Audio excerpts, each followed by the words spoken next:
Hello, I'm Fantastic and Fantastic. And today I'm going to be talking about the June Bride rag machine that has come to North America in June. So, to everyone's surprise, this June Bride or wedding collab has arrived on time. Normally it comes around August, just due to the fact that we are 2 or so odd months behind JP, but we've been blessed in June. So this could mean several things. It could mean that North America is hopefully starting to close the gap in terms of content, and in general, hopefully this kind of leads to a more synergistic servers, so to speak. Like, if the delay was cut from 2 months down to 1 month, down to a couple of weeks, it'd be much more enjoyable overall because we'd still be able to enjoy the hype of new cards coming out. But with that being said, we get to enjoy what essentially amounts to a very top-heavy event. So, despite the fact that some of your favorite cards come with festive outfits, this rag machine is going to be very top-heavy in the sense that only a couple of the cards are actually useful, and those cards that are useful are going to be incredibly difficult to roll. So, in terms of the pros for this event, again, you have wedding outfits. We have Bridezilla, Bride Panera, which has a 2-turn Fujin active. We have Bride Rashanna, which is an incredibly strong VDP card. We have Wedding Sheet, who has huge amounts of TPA, and it's only a 5-stone event. So in theory, if you were to roll, you can collect more cards. Unfortunately, the rolling rates are going to be abysmally low. To get Bridezilla, which is the very first 9-star seasonal card, it's going to require it has only a 1% chance of actually coming out. And because of that, chances are you're not going to actually be able to roll her. You can monster exchange for her, which will cost you 5 7-star Godfest exclusives and or 8-star wedding cards. So basically the same net cost as any 10-stone top rarity card. But because of the low rolling rates, as well as basically anything from 6 stars and below being pretty much terrible, it's best to not actually roll this event. You have an 85% chance of hitting any of the 6, 5, or 4 stars, and some of the 7 and 8 stars have middling value as well. So it's a big gamble unless you're willing to accept that most of these cards will come out as box cheerleaders. So, in terms of how I personally view the cards, obviously Bridezilla is the best card in this whole event, and then Bride Rashanna, Wedding Sheet, I feel are kind of both very strong as well, along with the new Wedding Panera and Parvati. So for this event, cards will be able to be limit broken, which means they will be able to reach level 110. In order to do so, the card will have a blue text, so when you feed a Super Snow Globe, it limit breaks them to level 100 and beyond, and then you can hit 110. From there, you are possibly able to acquire Super Awakenings if at all applicable.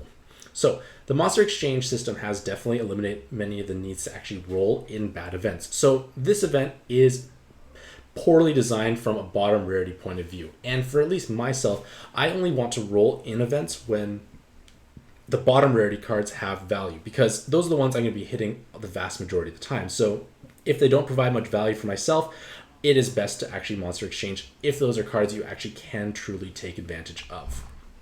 So for Weddingzilla or Bridezilla, who is by far the big prize of this event, she is basically a color copied version of the 7-star Godfest exclusive Zilla, but in light, along with a stronger weapon assist form.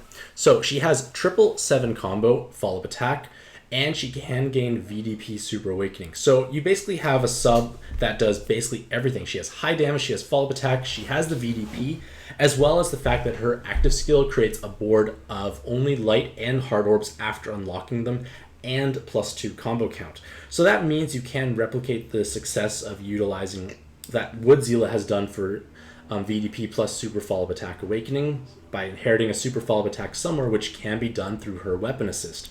But obviously you wouldn't want to inherit the weapon assist on top of Bridezilla herself, because you don't need the same amazing active skill repeated. You'd rather put it on a card who has a very weak base active skill, so you can charge it up to something significantly more powerful. So basically it's one of the best subs you could ever have in the game, because it comes with everything you actually want to have.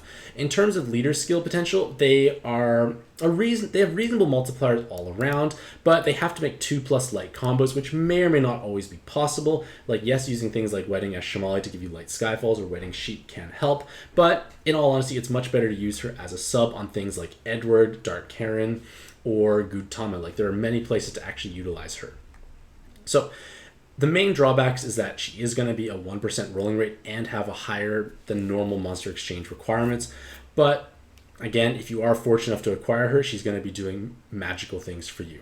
So I want to touch base upon how super follow-up attack works for this card. So with Bridezilla or any Zilla, you basically make a board of hearts plus their primary color. So assuming the distribution is 12 to 18 hearts, you are able to make a VDP of 3 of your color orbs and a 3x3 box of for super follow-up attack for hearts.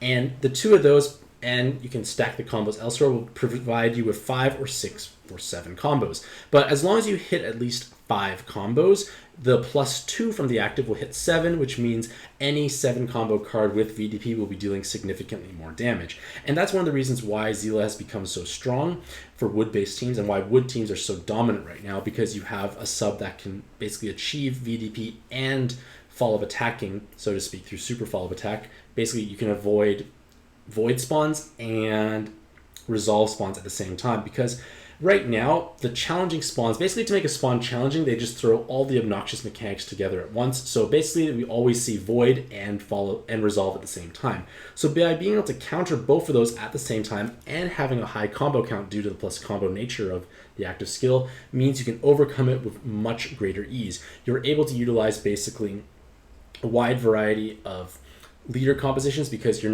no longer as restricted in terms of combo count. You're no longer afraid of hitting like 5 or 6 combos. You can hit those 7 with the built-in combo boost. So that's the main reason why super follow attack is preferred for bi-colored boards, because you have a 12 to 18 heart distribution success rate as opposed to 12-13 for regular follow-up attack. In terms of her weapon assist, she comes with skill boost, which is definitely helpful, helps your things charge up faster. She also comes with super follow-up attack awakening, which has synergy of itself. Of course, you want to make sure you don't put this on Bridezilla herself. You want to put it on someone else who has a bad active skill because you give them something more powerful.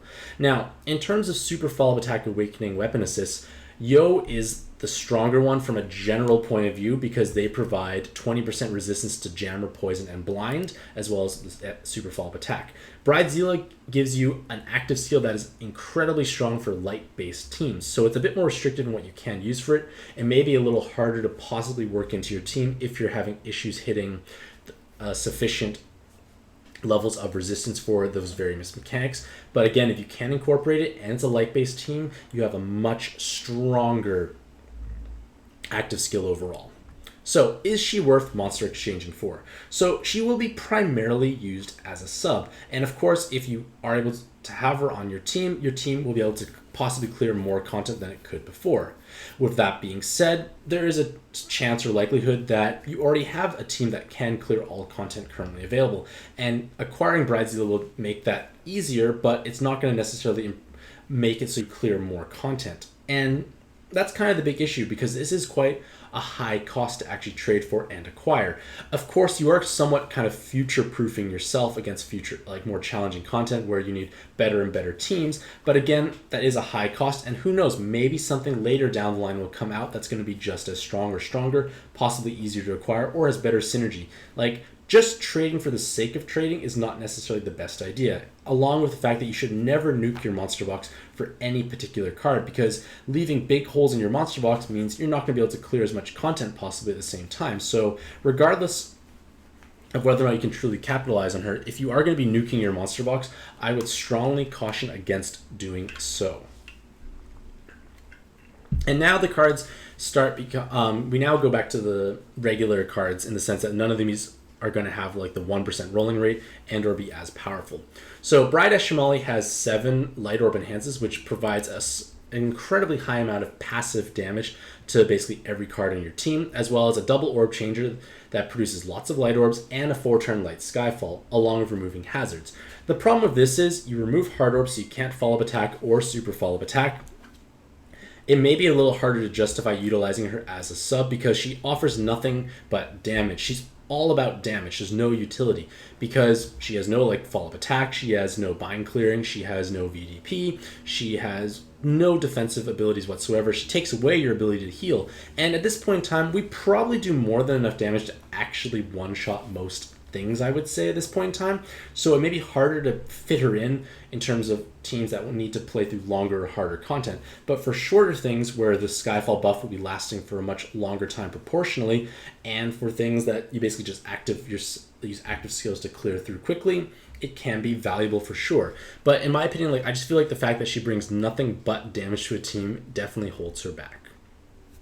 Next is Wedding Sheet, who is also incredibly offensive, but for different reasons. And her reason is because she brings 5 or 6 TPAs through her Super Awakenings. So each TPA is going to be able to deliver massive amounts of damage, and when you have 6 of them, you're going to be able to one-shot many things with just a 4 match of light orbs. So this obviously has great synergy across a wide variety of teams. Any farming-based team that just needs to match something very quickly will do great. It's also strong on ranking dungeon setups where, again, a TPA, say, has bonus points, and you can basically just utilize Sheet on Zeus-verse teams to one-shot stuff. In addition to that, if you play her on more traditional teams for clearing harder content, she definitely can play a role, especially on those teams that do not have a hard combo requirement. So things like Superman, things like Dark Karen can definitely employ Wedding Sheet to great success because you don't have to have a hard combo count requirement. That single light TPA can basically annihilate any given spawn, which is going to possibly make clear times even faster or more consistent. So it's just something to keep in mind. Furthermore, her active skill is actually amazingly strong. Her active generates a column of hearts and a column of light orbs. And from there you have a free follow-up attack, which is great. And then you can move 1 light orb from the top or bottom in order to create a TPA, which again will kill most spawns. So that alone is very strong, but it also comes with 4 turns of light Skyfall buff. So you're basically able to have light orbs present for many turns moving forward, which again can save active skills, possibly gives you extra damage, or whatever it may be. It's just a beneficial thing to have. So Wedding Sheet is definitely a very strong all-around card if utilized as a sub. As a leader, she's far too orb hungry with 3 light combos for only 225 times attack. Next is Bride Rashanna, who has been significantly buffed because she becomes one of the best VDP cards in the game. So her active skill provides you with 40% of your maximum health as a heal, which can be useful, especially on teams with high health pools. But you also change the top row to wood orbs. So that's either 6 on a 6x5 or 7 on a 7x6 board. That can be used in conjunction with other board changers to give you more wood orbs to VDP. Let's say you popped Azila's active and it was a terrible board distribution. You pop Rashanna, suddenly you have a few more wood orbs, which may ensure you are able to actually hit the specific patterns you are wanting to achieve. In addition to her sub potential for VDP, she's actually a powerful leader if you are able to wrap your head around color crosses. So she makes the board become 7x6, which means you have more orbs to work with. You get bonus health for god types, which makes it a little restrictive. You have copious amounts of orb movement time, and then you get 3 times attack per cross of 5 water, wood, or light orbs. So you technically need to have really 3 crosses to truly deal damage, which may or may not always be doable because it is a reasonably orb-hungry leader skill. Plus, wrapping your head around color crosses can be annoying. Furthermore, having to VDP and follow attack can be a little troublesome because you need to have so many of those orbs present in order for them to actually really take effect and kick off. So with that being said, it can be a fun leader. It can be incredibly hard hitting because she has one of the most amazing scaling leader skills in the game because in theory it just ramps up to a stupendously high amount if you match 6 color crosses, which is doable on very few specific boards. But for the most part, she's going to be utilized for her amazing VDP potential, especially on wood-based teams. So she comes with 3 skill boosts because super skill boost counts as 2. She has 2 VDPs and a 7 combo in co-op mode. And with her Super Awakenings, she gains another VDP or 7 combo. So she can deal stupendously high amounts of void damage penetration, has so much VDP potential, plus she's also balanced typing, which means she can take any killer latent, which further propels her effective damage outward. So with triple VDP via Super Awakenings and the 7 combo, she has 31.25 times personal damage plus your killer latents for your specific spawn. So she is able to potentially one-shot any given encounter by herself, which definitely is meaningful because it means you can use less active skills. You may only need to make a 3x3 box. You may not actually need to have additional combos potentially, depending on the team you run, but you also may not actually have to bring a burst active, which again saves active skill slots, which makes it easier moving forward through the dungeon. So overall, an incredibly potent sub and a reasonable leader if you enjoy color crosses. Bride Raijin has the potential to be strong, but truly lacks an amazing home to be utilized on.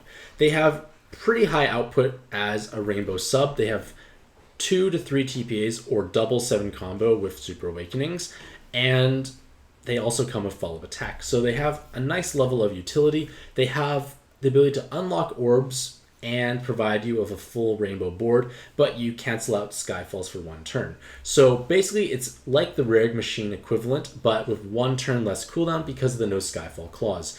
In my opinion, I'd rather have Skyfalls in most cases for just 1 extra cooldown, but if damage control is an issue, or if you're afraid of a certain color being absorbed, you can avoid those, so it may have extra utility in that regards. But the main issue is she does a little bit of everything and doesn't excel at one thing. Generally speaking, cards that excel at something in particular tend to be stronger overall because you're fulfilling a niche that can't be replicated elsewhere. If you're a Jack or Jill of all trades, you just don't have as much staying power in terms of sub-selection because you may not necessarily want to bring them over someone else who can do possibly that job better. Now, in terms of their leader skill, it's no Skyfalls and you only can use attacker types. You can ramp up to a high amount of damage and have high amounts of RCV, but there is no effective health, so you're going to be quite vulnerable, and Rainbow leaders face so many problems in terms of activation consistency, a much harder time actually utilizing VDP, and possibly even squeezing in follow-up attack with VDP. Next are the 7-star cards. So first is Wedding Panera, and for 2 turns you bypass damage, absorb, shield effects. So this is a 2-turn Fujin style active skill in the sense that things like Hera Dragon, Vishnu, and Parvati, and Sopdet's absorption ability is cancelled out. So 2 turns is excessive outside of one scenario because when you think about it, you're not going to be hitting back-to-back spawns outside of Arena 5. In Arena 5, being able to have 2 turns of damage absorption negation is invaluable for those who are planning to clear as fast as possible because you're able to basically kill off Machine Athena and then kill off Durga right after. There's no stalling required, no faffling around. It can make things more efficient if time sensitivity is an issue. But if that being said, if you don't play through Arena 5, it's not as amazing because you are adding turns to the cooldown. Fujin is 19 turns versus 22, so it may make a difference in terms of active skills charging up. With that being said, Wedding Panera's secondary effect is Time Extend instead of Haste, so that Time Extend can be used to override time debuff. So again, having more options is definitely useful, but just be mindful of the fact that it has a slightly longer cooldown, and 2 turns is only truly amazing in Arena 5. But on the bright side, they are actually quite a strong sub. They come with 3 skill boosts, which means you can have your actives up even faster. They also have God and Devil Killer along with Guard Break, which is situationally helpful. But they can gain a 7 combo, a 10 combo, or a VDP through Super Awakening. So you can definitely run Wedding Panera as a sub on your team and have that Fujin active skill ready in a much faster time frame. Inheriting any Fujin basically on any type of card is going to take much longer to charge up by comparison, as opposed to using a 3 skill boost card that actually comes with the correct active skill. So just something to keep in the back of your mind if you are planning to actually sub them in on your teams. In terms of the leader skill, they provide you a fixed 5 seconds or movement time, which will override 4-second dungeons, which can be cool because when you think about it, instead of 4, now you have 5 seconds. Niche overall for the most part, but hey, it's something there.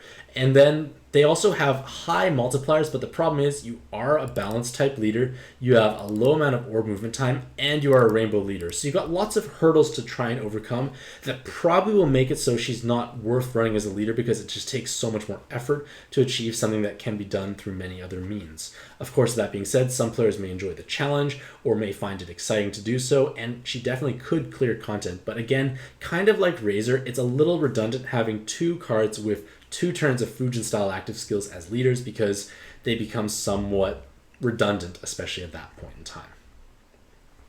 Next is Wedding Parvati, which is another new card, which is actually the last new card to be introduced in the June Bride event. And her active skill causes 2 turns of no Skyfalls and then changes water to heal orbs on a 3-turn cooldown. So you have a 3-turn cooldown, things can charge up quite quickly. So if used as a sub, you can definitely inherit something over top of her more easily and have that desirable active skill charge up faster. In terms of her leader skill, she is actually quite a strong leader. She gives you 1.5 times stats for wood attribute cards, so that translates to 2.25 times for dual leaders. And then you get bonus damage when using an active skill, and then more damage and damage reduction when matching 2+ heart combos. So she does have strong multipliers on paper, 2.25 times health and recovery, 225 times attack with 43.75% damage reduction is solid. But the thing is, you have to use an active skill every turn, which does cut down the types of actives you can bring. But you also need to have 2 heart combos, which means that you're probably going to have to run Wedding Parvati as a sub as well to truly take advantage of her kit. So you basically, half of your team is able to cycle through their active skills and constantly generate heart orbs, which should hopefully result in enough hearts being present for basically every turn in the dungeon, which will give you those wonderful multipliers. But one big problem with that is, again, half your actives are dedicated to just activating leader skill. You have much less utility available for other things. So you might bring a board changer, you might bring a Fujin style active skill, you might also bring a bind and awoken bind clear, and that's kind of all you have to work with. It makes it a little bit harder overall, but thankfully she comes with a natural 60% poison resist, which becomes truly redundant if you run 3 of her in total. So friends leader, your leader, sub, more than enough poison resist overall, but it means you have one less thing to try and worry about. And then she also comes with double 7 combo, can gain VDP, can gain follow-up attack, so her kit is pretty well rounded overall. You can customize her to the needs for your team and the dungeon at hand, while also being able to act as a reasonably powerful sub that can carry an active skill of your choosing with relative ease. So strong leader if you're able to get a duplicate of herself as a sub, as well as a strong sub at the same time. She also is able to be purchased through an IAP bundle, but in my opinion, I find that this orb skin is a little less pretty compared to other ones. I don't know why. It doesn't really look very romantic, this orb skin, for some strange reason. Next is Wedding Satsuki, who has not aged well whatsoever. Yes, they can get 4 TPAs, but it's 4 TPAs, which is cool, but is it going to be serving as much of a purpose? Wedding Sheet is in the same event for nearly the same rolling rate and is infinitely stronger by comparison. So if I had Wedding Satsuki and Wedding Sheet, I'm picking Sheet 9 times or 10, 11 times out of 10, like every single time. There's no reason to run Wedding Satsuki overall. So it just feels like it's a card that's completely outclassed by another card in the same event, which in my opinion is a little strange.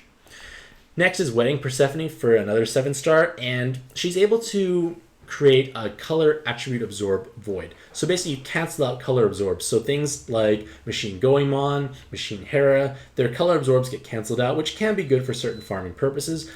But the thing is, at this point in time, color absorb is generally not that lethal. There are ways around it. Just use a different color team, wait, install it out. Or in all honesty, there are many other options that you can utilize for a color attribute absorb void. So she has nothing special at all in this day and age. Her sub potential is quite middling. She doesn't really bring much to the team overall. So it's more so, would you like to use her damage color absorb void along with her ability to change fire and hard orbs to dark. So again, mono dark teams that don't care about hard orbs, maybe it could have some value. And now we basically have gone completely downhill.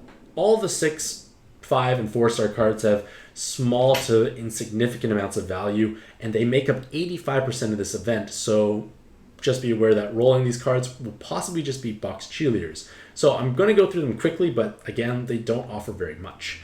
Wedding Ra deals 77,000 true damage to all enemies and then increase orb movement time by 3 seconds. You're basically like awoken or reincarnated Ra. How often have we used Ra? You can button things, which is cool, but other than that, nothing that helpful. Wedding Bastet, it's just, I don't even know. You're not a thing anymore. Like, we have a real Bastet, super mega awoken Bastet. Like, she's a nice box cheerleader. Wedding Akachi. At one point in time, they were one of the most desirable cards in this event because utilizing a tri-elemental board changer like Saria and then Wedding Akachi was the way to go. You get a board of hearts and enhanced light orbs. So things like Light Miru back in the day would love this board changer combination. But now when we have things like Wedding Zilla, we can just blow things up that way. We have high enough multipliers that the enhanced orbs are maybe not necessary. And the fact that you use 2 actives to achieve what 1 active could do nowadays just makes it redundant overall. Wedding Ruka and Kano. I could not find any value for them before. Like, I found no porpoise for her, even though she has a bunch of dolphins in her art. And there's no real porpoise to this card. Like, no. And then Wedding Sabdet and Wedding Izanami. So Wedding Sabdet, no, just no. They don't do much at all. Like, change water to heal. All attacks become multi-attack for one turn. That does nothing. Wedding Izanami used to be one of the best cards in this event as well when it first came out, because it came with so much Orb Enhance. And I actually wrote an entire article detailing of why you should roll this event just for this one card. But Gung Ho has completely forgotten of her existence, and she has just bad weighted stats. We don't need her fast charging small damage reduction shield, because most teams nowadays have more than enough damage reduction built in to survive challenging mechanics. So she was great, but now serves no purpose at this point in time. So, in conclusion, the June Bride Rare Machine is a terribly top-heavy event that has abysmally low rolling rates for those top chase cards. If you are truly gung-ho on acquiring these cards, the best way to do so would be through the monster exchange system, assuming you have trade fodder that is not going to devastate your monster box overall. So, let me know what you think about this event in the comments below and whether or not you actually plan on rolling. Hopefully you all have a fantastic day. I wish you all the best luck in your own pad adventures, and happy puzzling.